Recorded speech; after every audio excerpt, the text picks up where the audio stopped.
We're going to talk about Trayvon Martin in a way that we haven't talked about it. A lot of people have not been talking about the gun issue as it pertains to this case. This is a glaring example of how gun laws in America have really gone off the rails, how this is precisely why we have gun laws. This is precisely why someone like Jeb Bush, his endorsement mattering yesterday was more than just a coincidence. Jeb Bush signed into law in Florida the Stand Your Ground law. The Stand Your Ground law allowing anyone in any place, if they are legally in that place, and I feel like it's, I don't know who that eliminates, if it's a 17-year-old in a bar or not, but Lucas, if somebody is any place in Florida, in the state of Florida, and many other states because of this, and we'll get to the reasons why, they can really shoot anyone as long as they say they feel threatened. Exactly. Anywhere that you are legally occupying space, if you feel threatened, feel that your life is, in danger, by your own estimation, then yes, you can go ahead and shoot somebody. This is precisely why George Zimmerman is not in jail today. This is the kind of law that somebody, a Republican governor, and it's interesting because you see only in states with Republican governors does this happen.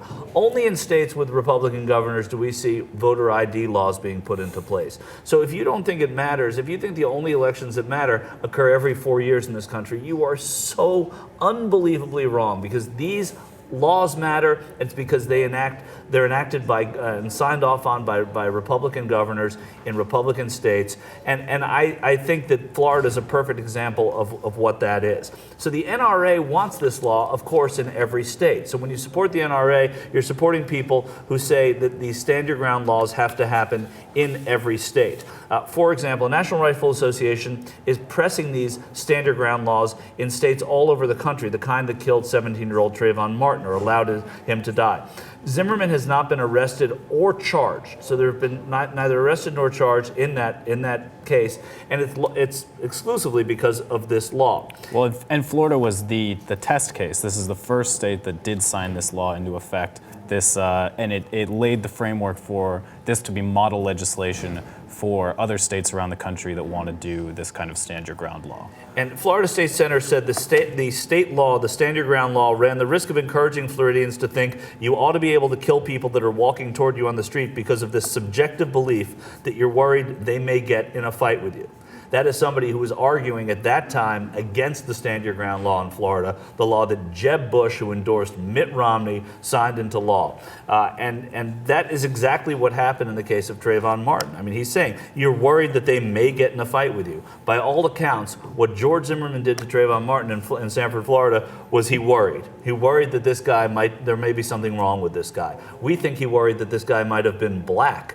Oh my God, can you believe that? This would be a hate crime at that point? Well, according to the tapes, and we've gone over this before on the show, Cenk's gone over it here, he's gone over it on the current show, that whether or not, and he spoke to Richard Cohen of the Southern Poverty Law Center, who's saying that all indications are that this should be a federal hate crime case. So this is more than just worrying that somebody's going to get into a fight with you. Well, and I think what's also really interesting and relevant is that when they wanted to pass this law in 2005, people were warning that these exact kind of situations would happen, that racially motivated murders would happen, and then we're also seeing statistics on states that have passed these laws are now seeing a huge increase in the numbers of what are called justifiable homicides. Yeah, I love that. I love that things are that you can have the word justifiable homicide. That we live in a country, we live in an age where justifiable homicide is something that state legislatures are embracing,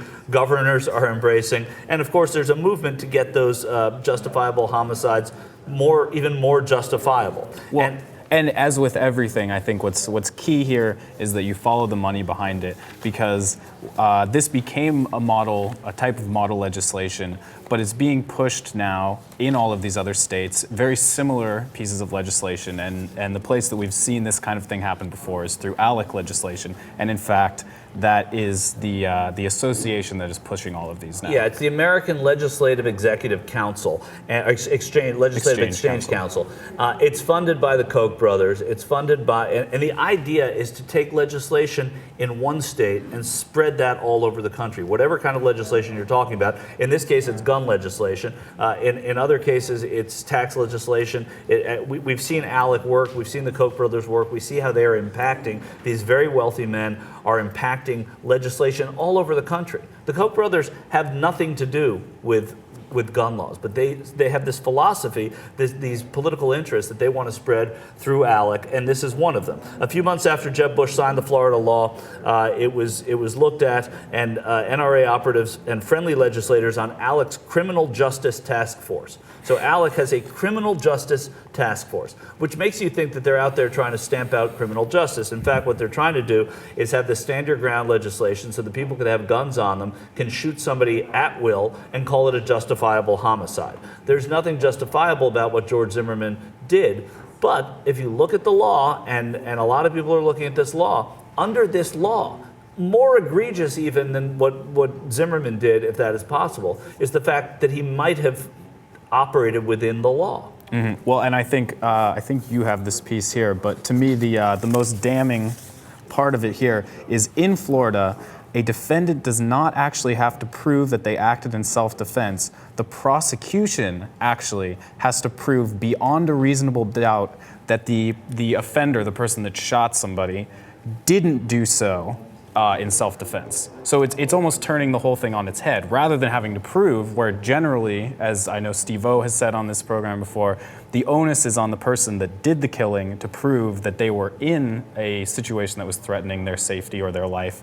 In this state and under these types of laws, it's the prosecution that has to prove that wasn't the case. Yeah, and that... Which is an incredibly high bar of evidence to have to clear as well. The burden of proof in a case like this, for the people who are trying to get George Zimmerman arrested, that are trying to call him a murderer, the burden of proof is so high because of these laws. It is incredible. And maybe it takes one case like this, one unfortunate, sad, unfair, terrible case like this, to wake people up and say, whoa, whoa, whoa, we've gone too far.